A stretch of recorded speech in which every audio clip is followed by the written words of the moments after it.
Alguns decks na OCG eles simplesmente somem de tempos para tempos, e nesse vídeo de hoje eu vou estar discutindo um tema com vocês do que porque eu acho que isso acontece.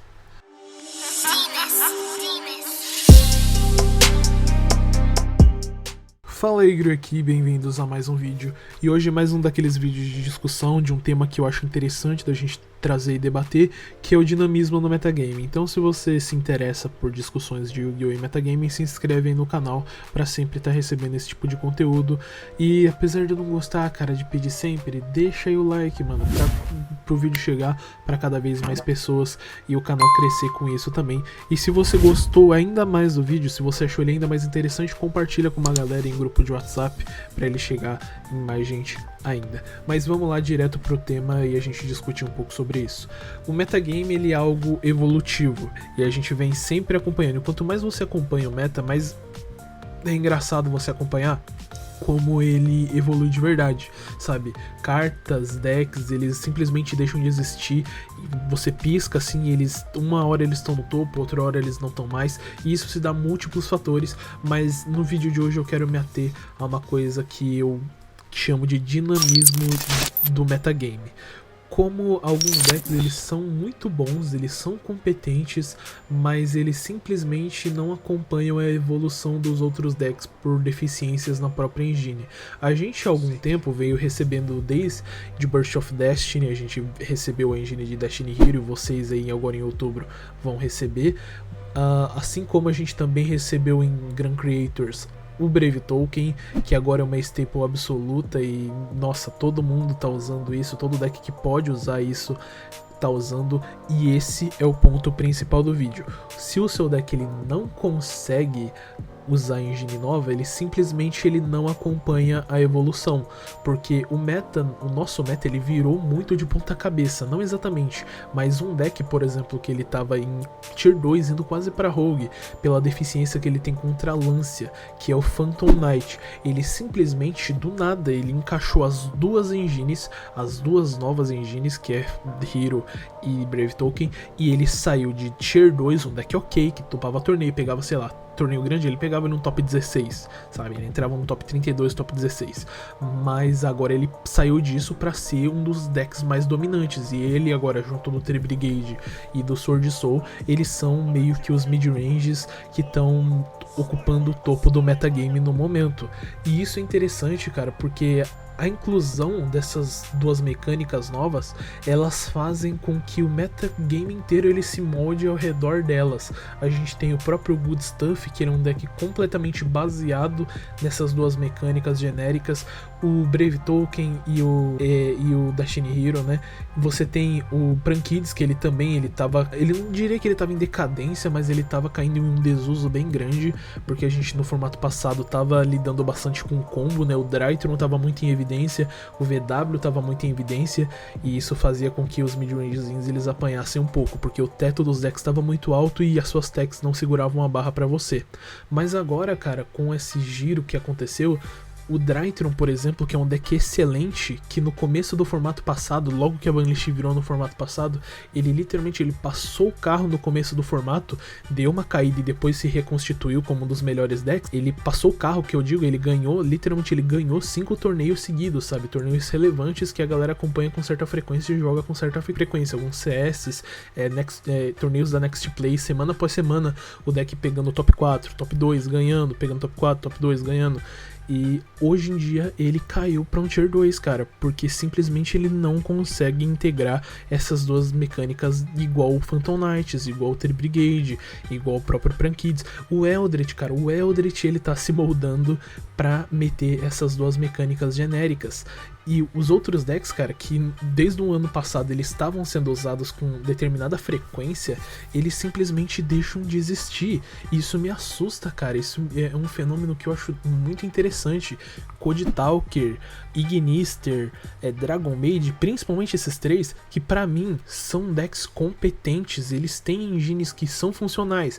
Eles têm alguns problemas em relação aos competitivos atuais, tem algumas deficiências em fator consistência, em fator grind game, em fator poder e teto. Eles têm esses problemas, mas como o metagame ele tá bem nivelado por baixo, sabe, não tem nenhum deck que é absurdo indo primeiro. O Tri-Brigade ele tem um turno 1 bem forte quando ele consegue, o Sword Soul também, mas existe muita hand trap, tem muita trocação de porrada franca, sabe, é um box da vida.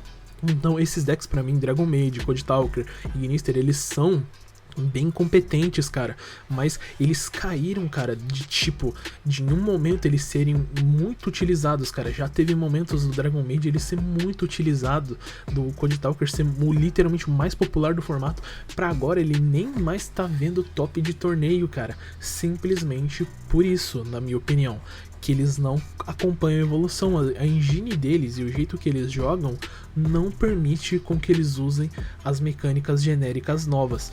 E eu queria levantar essa opinião com vocês sobre o que vocês acham sobre isso. Isso é bom? Isso é ruim? Isso molda melhor o metagame? Porque um aspecto interessante é que se as pessoas usam coisas parecidas, as techs e o seu jeito de jogar em relação a isso vai ser parecido. Se o formato ele deixa de ser tão aberto assim, porque a gente tá num momento em que o formato ele é aberto, porque tem muitos decks diferentes e as mecânicas dos decks são diferentes entre si, mas se você tem todos os decks fazendo coisas parecidas, você sabe mais ou menos com o que você vai lidar e fica um pouco mais fácil de você treinar, de você se preparar para torneios, mas ao mesmo tempo você perde esse fator, entendeu?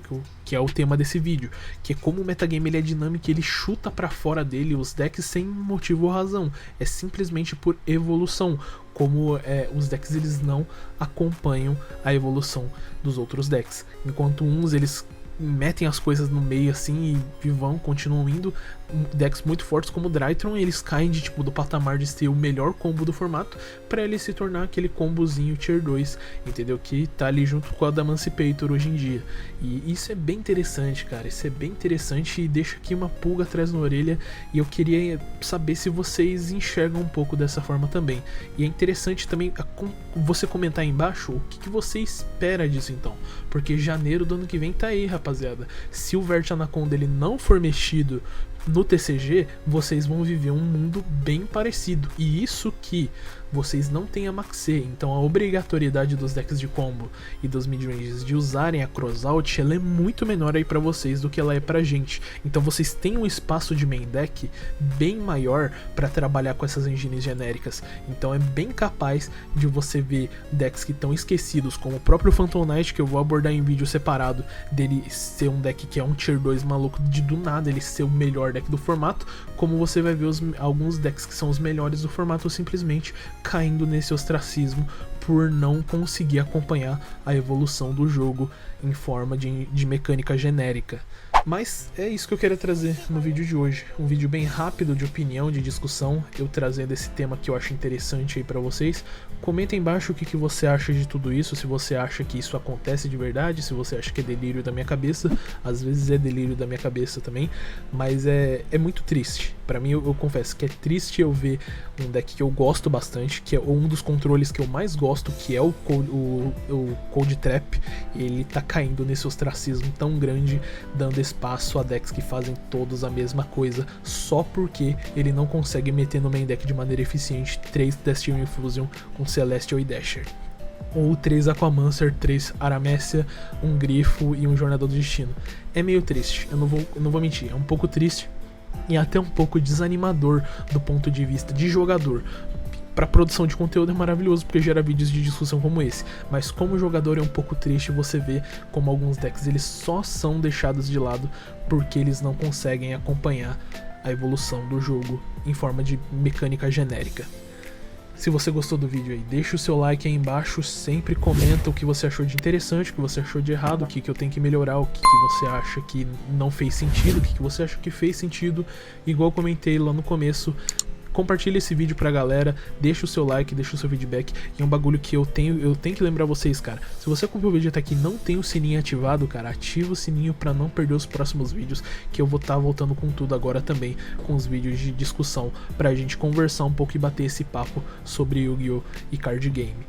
Me segue também nas redes sociais, Instagram, Twitter eu tô sempre postando essas novidades da OCG, então caso você queira ver novidades do jogo japonês nipônico e como ele funciona, vai no meu Twitter lá que tem sempre decklist e resultado de torneio rolando por lá, vai no meu Instagram pra ver fotos minhas do meu rostinho bonito e das minhas cartinhas bonitas, e é isso, Deus abençoe a todos vocês, Griômio vazando.